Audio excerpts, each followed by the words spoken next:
Hi, hi, hi! It's Sunday! Alam niyo ba mga kabilas, noong bago lang ako dito sa bahay ng amo ko, tuwing magdi-day off kami, pabunggahan ng outfit. Ganun yung dito sa Hong Kong.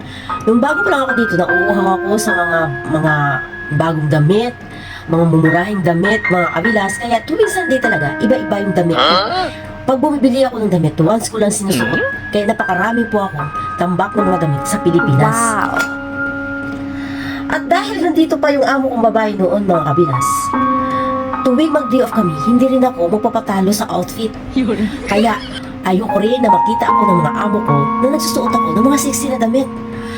Dahil alam naman natin yung mga ugali nila na may pagka-insecure sila. Pero alam niyo ba mga kabilas kung anong ginagawa ko noong bago pa ako dito kay amo, para hindi nila ako makita na nagsusuot ako ng mga sexy na damit. Bago ako malis dito sa bahay, nakapantalon at t-shirt lang ako. So hindi nila ako nakikitaan na nagsisexy ako ng damit. Ang ginagawa ko mga kabilas, nagbabaon ako ng damit. Nagbabaon ako ng damit at doon ako nagbibihis sa baba namin. Mayroong public na CR doon mga kabilas. Doon ako nagbibihis para pag labas ko, nakabihis na ako. Pag nagkita kami mga kaibigan ko, nakabihis na ako. So hindi nila ako nakikita na nagsusuot ako ng mga sexy na damit mga kabilas. At doon mga kabilas, kahit yung mga nail polish ko, naglalagay lang ako tuwing magdi-day off ako. Hindi ako nag-nail polish kapag nandito ako pag oras ng trabaho, weekdays, pag nandito yung mga amo ko, hindi ako nag-nail polish mga kabilas. Kasi para hindi sila magkaroon ng insecurity mga kabilas. So lahat ng mga paganda ko sa aking katawan, nakikita ko ng aking mga kaibigan, pamilya, kakilala sa Facebook. Ang ganda ng outfit ko, ang ganda ng aura ko. Akala nila maganda ang trabaho ko. Ang hindi nila alam, dinidiskartihan ko lang ang pampaganda ko. Kaya lahat ng mga nakikita ng aking mga pamilya, kaibigan, sa social media, mga kabilas na mga pinapost ko ng aking mga aura-aurahan, lahat yan ay diskarte. Akala nila maganda ang trabaho ko dito. Akala nila mabait ang amo ko. Nung bago pa lang ako dito, sa mga amo ko, mga kabilas.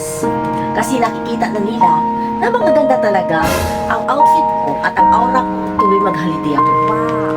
Hindi nila alam na hindi lahat yan nakikita ng aking amo. Lahat ng mga kasiksihan at pagre-retoke ko sa aking mukha, hindi nakikita yan ng aking amo. One day, umalis yung amo ko, pupuntang China. Tapos, day off ko that time.